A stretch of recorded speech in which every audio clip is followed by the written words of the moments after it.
حبيبي.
Shalom, I am Rabbi Shaul Praver. You're watching Rabbi Rock. Our society today is different than it was a quarter of a century ago. Women are going on to advanced careers. People are getting married later. And the result of these lifestyle changes cause people to have children later. And the chances of having children at a later age is a lower percentage than having children at a younger age. So that's the downside of this change in lifestyle. But fortunately, there is new technology, and couples that have infertility issues are able to oftentimes have children through in vitro fertilization. It's a very expensive process, particularly if it's not covered in your health insurance plan. And some people try it for 1 round and 2 rounds, and it's not an easy process. It involves the injection of hormones, but it's a process that has a high percentage of success, and a lot of people are having children successfully at an older age, including in their 40s and up. However, there is a percentage of people that don't succeed in the in vitro fertilization process, millions of people, Americans, and they very much would like to have a family, and they are unable to do so through natural means, even through the in vitro assistance. And therefore, at the end of the game of family building, you come to the really the last stop on the road is adoption. And we are here today with Barbara Paris from Jewish Family Services, serving the greater Bridgeport area and actually serving a large area of our state here in Connecticut. And it's with great pleasure that I introduce you to Barbara Paris. Shalom. Shalom. Great to have you here. Thank you for having me. Now, it's a big thing, building a family, when it's just the couple themselves, it's a couple, and then when the children come, then it's a family. Right, right. Well, it's interesting what you started by saying, that adoption is kind of the end of the road, and I like to think of it as the beginning in some ways, that it really is, a wonderful process. And when I work with my families, I'm very happy at the end when they have successfully adopted and have beautiful children from all over, whether it's the United States or overseas.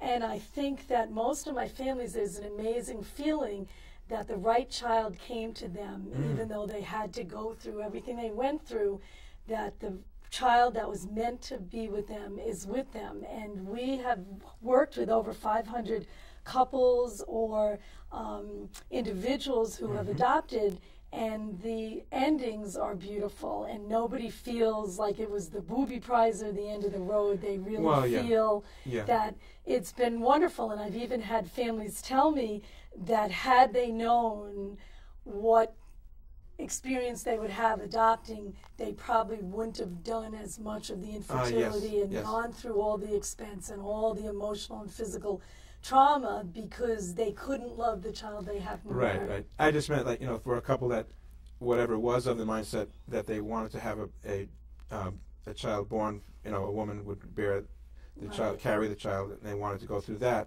Right. And then you come and it's not happening. You tried it once, you tried it twice. Right.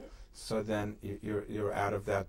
It's no longer possible for you, and you come to the approach of adoption. But your point is well taken, that sometimes we think of it as being something of a negative thing, but actually it's a very beautiful thing, isn't it? Right. And I think, that when you adopt internationally, for example, there's a whole sharing of another culture with a child, which is a beautiful thing. And, I think that when people go into adoption, they might feel that it's to save a child or to, that they're doing something good for the child, but in essence, at the end of the day, they feel that this child has really enriched and enhanced their life and brought such joy to them. And well, let me back up a few steps. Sure.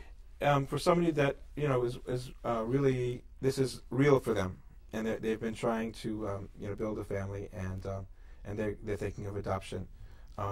What are the main things that such a person should know about adoption?